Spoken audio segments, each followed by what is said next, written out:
Episode 43. 41. 42. Can we just split the difference and go back to 41? I'll meet you at 40. We'll meet you at 41. We're still on episode 41. So, welcome He's to Aaron. Oh yeah, he's Chris. Welcome to the Ultra RC Hobby Show. Thank you. Urge Weekly. I was getting pretty brutal. Like I was a little nervous on how this was going to go. So yeah, we're on Ultra RC Hobby Show, not Urge Weekly, but good try. So today we're going to talk about to Servo Saver or not to Servo Saver. Ooh. We're also going to show you some stuff that we're working on Grandpa's Drift Missile. Last weekend you saw us put on the links and start playing around with that. So we have the servo to install today.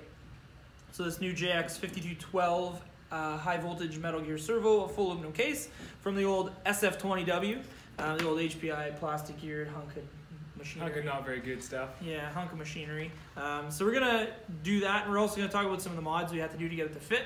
And then we got some stuff about the winners of this week's draw.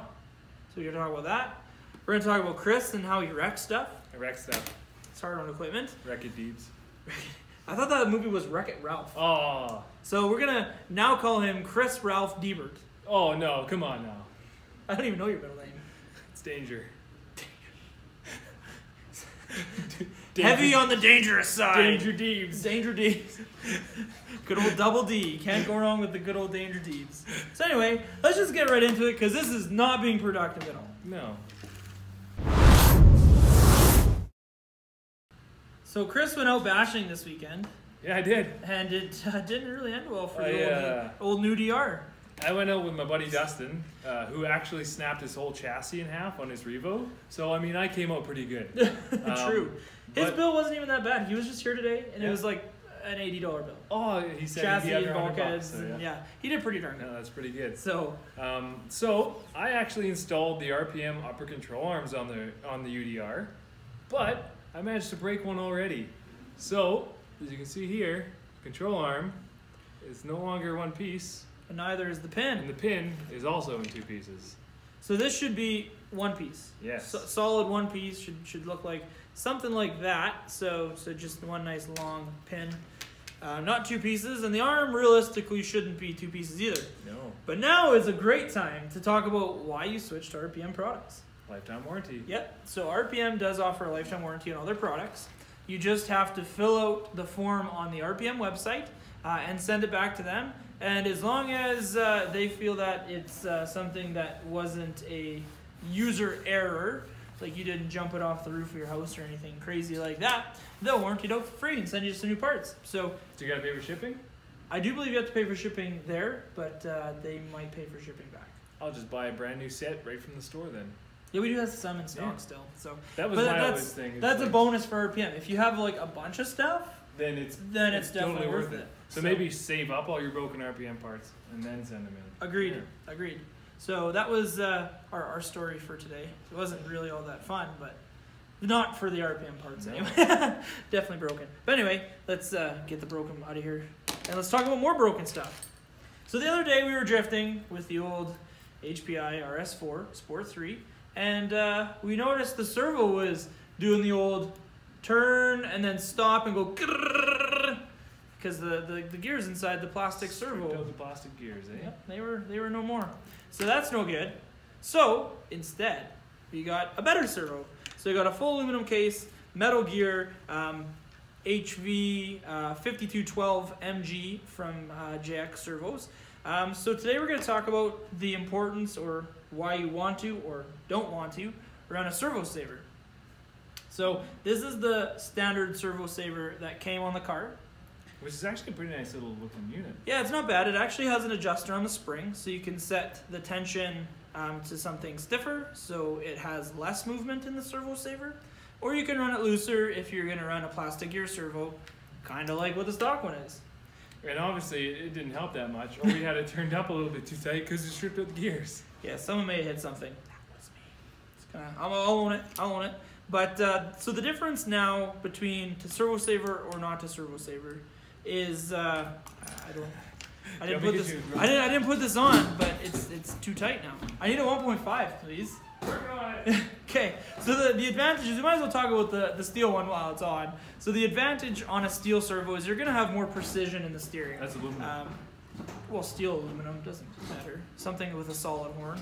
So the advantage is you're going to have a lot more stability, and it's going to want to react a lot quicker and more consistent throughout the run. So when you're going back and forth really fast, like say on a high traction condition like on-road racing, something with no servo saver might be better, because now the servo saver isn't going to be engaging and making the servo really laggy. So the aluminum horn or steel horn is a really good option. The only downside is it puts a lot more load on the gear set itself, a lot more load on the servo case, and a lot more load on all the steering and suspension components, because nothing has give. Exactly. So that's kind of the only downside on running this steel horn. So now the advantage of running this saver is when we put it on the servo here and we lock it full to one side, what we're gonna see here is the servo with the spring loosened right off is that splitting. And that's the saver itself. So when you say are full turned left and you hit the board, what's gonna happen is instead of the servo gears or the case or any other parts breaking, this servo is gonna run into the spring and it's actually gonna open that gap up. So what's essentially happening is this is taking all the load from your impact. It's absorbing all the power. Yep, exactly. But now, like I said, the downside is You get sloppy steering. yeah, Or slower, less. you're ripping around on the dirt and you hit something hard and suddenly your steering just twitches right quick. Yeah, definitely not good. So you really have to make sure you know the risks of running the aluminum horn. On this, we are honestly going to run the aluminum horn. And if we break a rod end, man, we break a rod end. I'd be impressed. I would be too, since the GPM ones are pretty beefy. But our thing is we're looking for the most precision steering possible. And with the drift car, we're not going ridiculously fast, No. right? Like maximum about 12, 15 kilometers an hour, like max. So we're not going to be going fast. If say it was something more like the UDR, I would maybe suggest doing some sort of a servo saver, but it also has it built into the steering rack. Exactly. And I ran a aluminum So I'm horn actually line. running the ProTech aluminum horn, I think, on here as well. Yeah, I ran the one of the Axit ones. Oh, yeah. Just had to notch it down, I think. I had to check back at episode 7, I think. Talk about that. So yeah, that's the advantages and disadvantages of running a servo saver or not running a servo saver. So like I said, just got to make sure you know the risks and the consequences. But if you're into performance and into something that isn't going to have lots of slop, no horn, no saver is definitely the way to go, Saver, in yeah. my opinion. But again, all really depends on your application. I used to run no servo saver on my Yeti, which originally came with a servo saver in the steering bell crank, and I replaced the whole bell crank with aluminum and an aluminum servo horn. So whenever I would smash anything really hard, I would be stripping out the servo horn or bending links. So there's always those things to take in mind. And that adds up fast. Oh yeah. When you just want to go have fun, hit a boulder or a rock, something kind of funny, and you start bending stuff, and now the wheel alignment should be like this, is now like this or like this, or just not good. Yeah. Not good at all. But yeah, that's our opinion on it. So I guess we might as well get right into the winners. So let's start announcing the winners. Aaron, you forgot to tell them how you mounted your new servo. Oh man.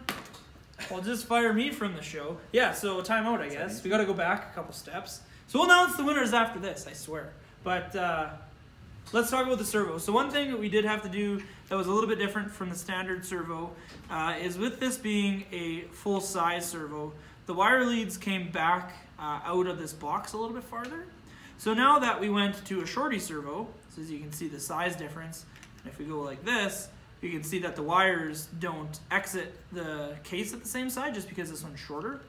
What we actually had to do was we had to notch out a little bit of this back bracket just so that this wire wasn't getting pushed super hard, because you could have a failure if this servo ever got a little bit loose with the servo wanting to do that. And when it starts jiggling in that case, you could actually break all of the signal wires and positive and negative lead wires off the servo and actually cause a really big issue with having a faulty servo or your servo prematurely breaking, right? Yeah. Like shorting out and breaking. So that's one thing you have to be super cautious about. And the one thing with modding any sort of car is you always have to be aware that some things aren't just going to fit right in without some modification. So I honestly went with a little bit of a shorter servo just because the way that this box is. There's a little bit of room back here. So we're going to use the wire management and put some wiring back here to keep it nice and clean and without having a whole bunch of jumbled wires sitting on top of the ESC, so the ESC can get a little bit more airflow without it being interfered with all the wires stacked on top of it and being an insulator. And it looks so much cleaner. Yeah, you know we go for the clean wiring around here. So that was one thing that we did forget to talk about. So sorry about that. We got way too caught up in Servo Savers and all that fun jazz. But we'll announce the winners now. Are we sure? I gotta ask my partner here. We sure? Yeah, let's do it. Okay. We're live. Hey, how's it going? I'm on this side today and Aaron's on that side. It's weird. Yeah. Well, I don't like this side. Yeah, but let's do it. We're gonna pick some winners. Okay, so what do we got in the body here first? Winners for what? We've got the winners for the TRX Defender body. So this thing right here, limited edition, orange one. Okay. Are you sure my name's not in here? Yeah. Ah, darn. Okay, I'll like give her. Okay, I got one. Do you Ready? got one? I see. And the winner is Jermaine Galvez. There you go. We'll be in contact with you for the TRX4 Defender body. Congratulations. And then I guess you got some gift cards and Yes. some Puzzle Master puzzles to give away. So we had an extra gift card be given to us from a gentleman named Kevin Locke, and he's out in Kelowna, BC. So he donated an extra $50 for a gift card. So Thank you, Kevin. thank you, Kevin, for that. That's greatly appreciated. So let's go like this. They didn't win. Sorry. So let's do all these ones. You get them all? Yeah, we're good. We're good. Yeah, we're empty. Get some tape and tape the name to the prize that they won, please.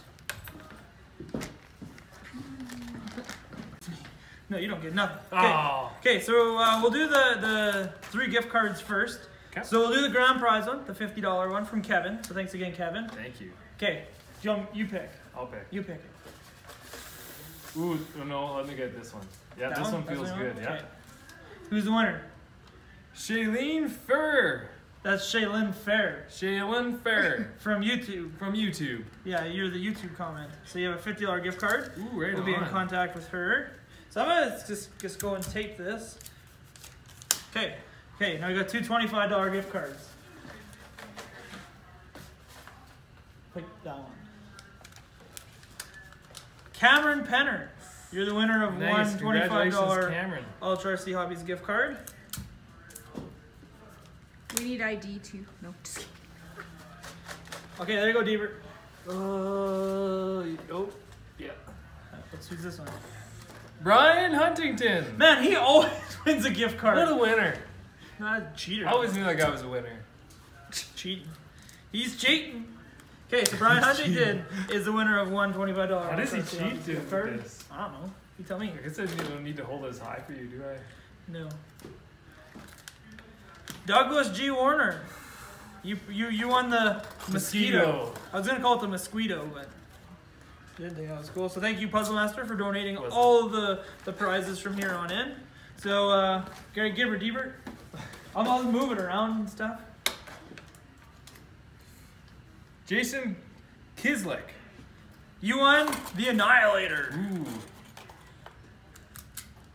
Don't mind me, I'm just taping. She's actually taping. She's filming. I don't think it was taped. Darren Partridge, you're the next winner. You won the Nice. Infinity Puzzle. I'm just gonna leave it here and just look away. Ah, well, that's cheating. It's cheating? What if I hold it up?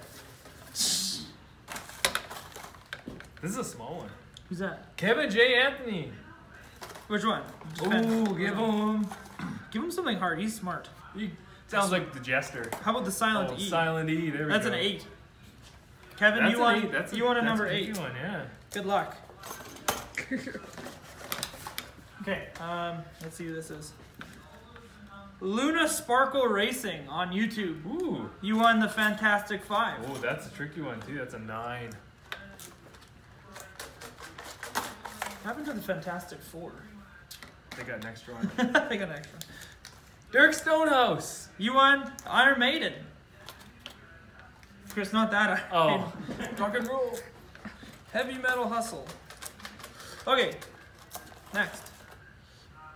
Don't pee. There's not many left. True. Darren Derbyshire, you won the Beetlebug.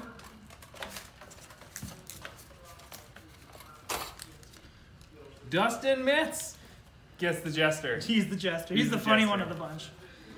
Hi, Justin. Okay. Two more puzzles left. 2 more. How many? Oh. There's only 3 names left. 3 so this names works out and pretty 2 good. puzzles. Okay. This is Caitlin Fair. You won a Beetlebug. And Kevin Locke. So you came out on top. Look at that. Congratulations and thank you. So the one that didn't win was Volante. Sorry. Sorry. So that was everybody. So thank you again to Kevin for donating the extra $50 gift card. Yes. Thank you again to High Performance Distributors for the donation to the Land Rover Defender limited edition body. And thank you again to Puzzle Master here in Saskatoon for donating all the puzzles. We will be in contact with everybody here shortly to tell you you won something, and either come down to the shop, or if we need to figure out shipping, we can do that as well. But we'll be in contact with you, so thank you again. Bye. Bye. So we just want to congratulate all the winners. Congratulations. And want to say another huge thank you to High Performance Distributors. Mm-hmm. Big thank you to Puzzle Master Saskatoon for donating the puzzles. And we want to just wish everyone a... And we want to thank you. Yeah. Yeah. What he said. I don't know where I was going with that. Yeah, I didn't know either. I had so like got a you huge covered. brain fart. It was just like, I don't know what's happening. So that look happens often. Yeah, it what's does. going on? Yeah, exactly. It's like, what? But anyway, thank you again for watching. Don't forget to like, comment, and subscribe. Yes. I took his job for once. Yes. So now you gotta take my job. Follow us on Instagram. Check us out on Snapchat. Ultra. Don't forget to share with all your friends on Facebook. Yes. You kind of dropped the ball on that one. Well, you just jumped right in. But I get it. I see how it is. I get it. So yeah, thank you again for watching. Thank you again for everyone for commenting on the videos and, you know, giving us the support.